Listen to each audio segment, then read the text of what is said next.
Okay, so I'm just going to ask everybody to not call me bougie or something like that when I say I have never had a dinner at Long John Silver's. It just hasn't happened for me, okay? I've eaten a lot of fast food. I have not They've been gone in to business a Long long John's. time, Bob. They've been in I'm business a long sorry? time. You've had plenty of opportunity. You've had plenty of Well, opportunity. I'm sure you pass one every day.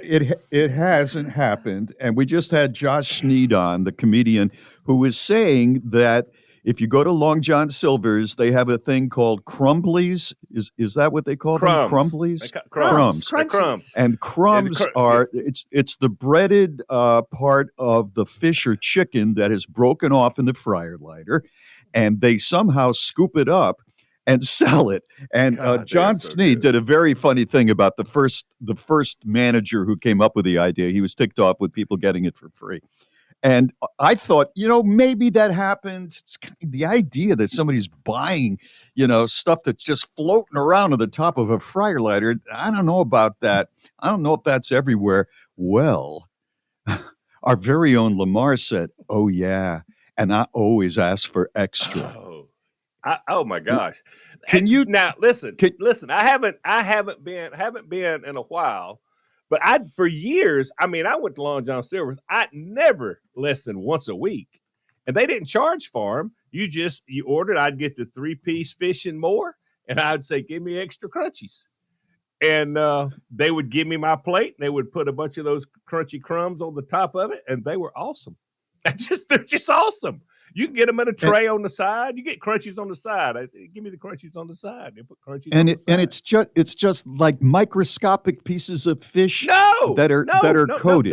No. It's just no crumbs. fish involved. It's nothing but crumbs. All right, you know how you get fried chicken? Let me help you here, Bob. You've eaten fried chicken, right? Oh yeah.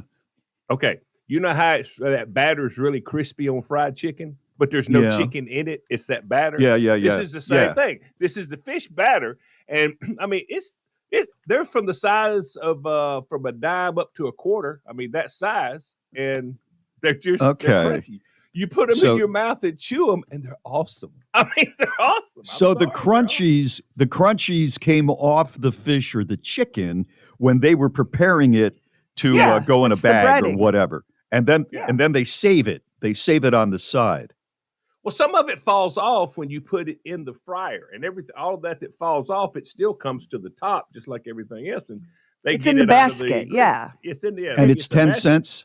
They charge for it. Evidently, they started charging for it. They didn't charge for it. As long as I've been to Long John Silver's, they didn't charge for it. There's only two things to go to Long John Silver's for: is their coleslaw and the crunchies. The rest of it's just details. The rest of it's details. I'm telling you. I have never made a dining choice based on crumbs and coleslaw. If you want to call me bougie, go right ahead and call me bougie. Well, what is the best entree at Long John Silver's? Oh, the fish. I'm not that. Listen. Long John Silver's. If you're getting chicken at Long John Silver's, you've pulled into the wrong place. Okay, chicken shouldn't even be there. But not everybody eats fish, so they offer chicken. But the 3-piece fish and more, their hush puppies are very, very good.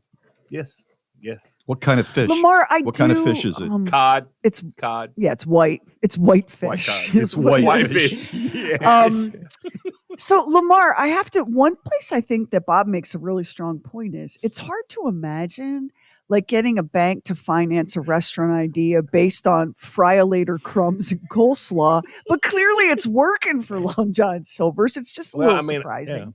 Yeah. Listen. As I say this, Bob, and Bob, you know me, okay? Just you know me. I know what food is. I know it from the highest to the basic. Okay. Let's don't make a mistake here and thinking I've never been in a real restaurant. I mean, you know what I'm saying? But this, they got good. It's a quick place you can't get fried fish in the middle of the day for lunch anywhere. It's very hard. But you can go in there. It's fast food fried fish and it's good. And the crunchies are awesome. I tell you this. Do you have a hankering for fried fish in the middle of the day often? That has never crossed my mind. I love fish. I love fried fish. Yes. It's excellent. You don't like fried fish? No, I don't. Well, I then like you don't need to broiled go to Long. fish. I like Okay, baked okay, fish. okay, bougie I get- Bob. You don't need to go to Long John Silver's if you don't Can like fried Do fish. they? Okay. Does Long John offer broiled fish, which seems a little healthier? Does the captain offer that? Bob, I can't believe you. Bring whatever you drink and celebrate Happy Hour Thursdays at 7 p.m. Eastern live on the Bob and Sheri Facebook page. I have got to tell you about two expressions that I was unaware of that I am going to start using. We needed an electrician to hook up some things because we got a new stove. And we had some other electrical things like in my studio here, the sunroom studio. I needed another plug because there's so much stuff to plug in. And so we hired an electrician. His name was David, and he had an assistant, a young guy. His name was James, and they were great guys. And I'm working, and they're working, and I'm in and out. So I'm hearing some of the things that they're saying.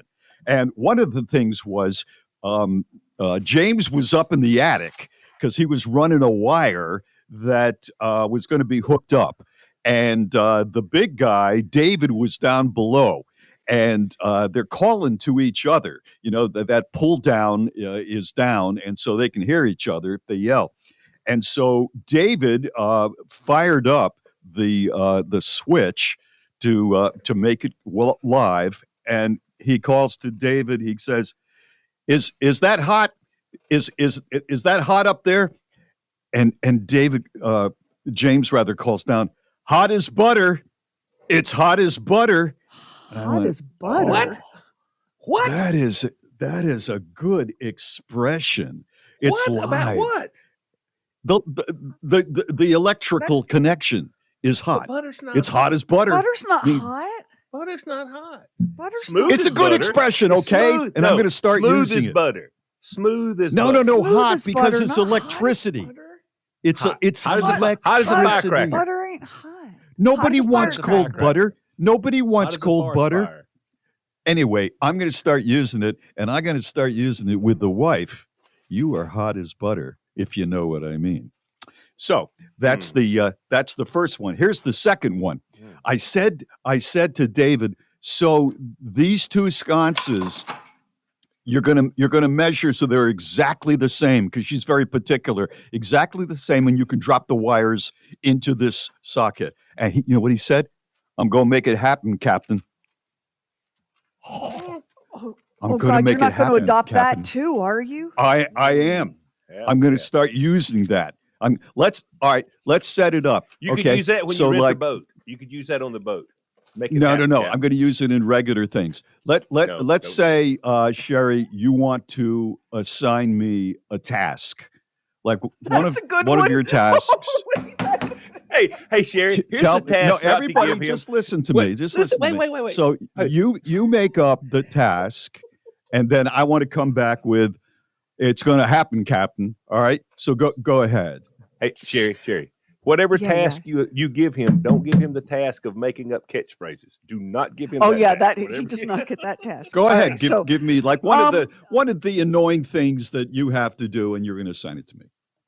Oh, okay. Bob, I'm going to need you after we wrap up for the day. I'm going to need you to stay behind for a couple of hours and catch up all the information on the website so that you can write it up and send it to Ashley and Heather to have it posted. All the comedians, all the links and rabbit holes, all that stuff that we say we're going to post. I'm going to need you to actually, post. That's not going to happen, Captain. I didn't think so. That's why I've never given you that assignment. Yeah. That is not going to happen, Captain. That is not happening, Captain. The captain knew that wasn't going to be happening. Mm. Mm-mm-mm. That's butter, Captain Captain. That's Dunn, butter. yeah. That's butter, Captain. Captain, let me tell you something. Captain Dunn been knowing for many, many, many years that wasn't going to be happening. Yeah, I thought it'd be something else, and I could use the new happen, Captain thing, but What task could I Yeah. possibly assign you that you would It's not cheerfully gonna respond with? happen. That'll happen, Captain. Here's the task. Are you ready? Bob, mm. when we finish up for the day, I would like you to have a Mhm. snack and a nap. That's going to happen, Captain. I figured. I can make that happen, Captain. I figured. Instant access to the podcast, and fun side. Just download the free Bob and Sheri app. Sheri was involved in. She's at Sears. She's a little tiny girl, and her grandmother goes to use the Sears charge card. It's in her Dead husband's husband's name. Dead's husband name, recently deceased. You couldn't have a credit card in your own name back then as a woman, and they turned it down and they cut it up. And so that card is gone. Who knows how she's going to be able to get it back? And she breaks down weeping in the outside of the mall. And it's something that really stuck with Sheri. And what brings my memory back was when Sheri said, I was never going to be that poor. I'm sitting there. I've talked ad nauseum about my father's restaurant that went belly up, and it changed our lives for the negative. So the family goes bankrupt, right? And all I knew was my father had his money in the restaurant, but that started to run out, and I guess he had to get a loan from somebody. He couldn't get it from the bank. He got a loan from some guy who lived near New York City, but in the state of Connecticut, evidently. And the loan was for $5,000. And I think it was to keep us going. And so we're living in this rental house, and it's tiny. There's a small living room, really not much more than a galley kitchen, a little area to live, a bedroom and a half a bedroom my brother and I slept in. That was it, one bathroom. Very tiny house. And so I'm back in my little bedroom there, and there's a ring on the door. And I kind of peek my head out, and my mother lets this kind of scary looking, but not real scary, a business sort of guy, overweight, probably in his 60s. And he has just shown up at our doorstep. And this is the guy that my father borrowed the $5,000 from.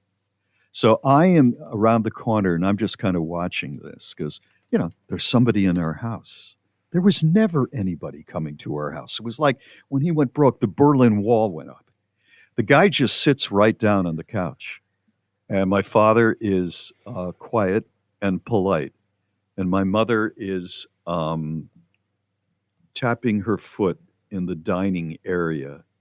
And the guy says, well, I'm going to need my money, Bob. And I'm going, what is this? And my father says, well, it's been a very hard time. And the guy interrupts my father and says, well, I hear that you take your family out for dinner quite often. Quite often, you take your family out to dinner. And my father said, no, we don't do that. Well, I've had people say that they saw you over at a restaurant called the Rose Garden. And my father said, well, it's a pizza restaurant. It's, just a few dollars. Well, that's a few dollars that comes out of my $5,000. What are we going to do about this, Bob? Taking your family out? As I think I was about 12 years old. I'm gonna throw hands.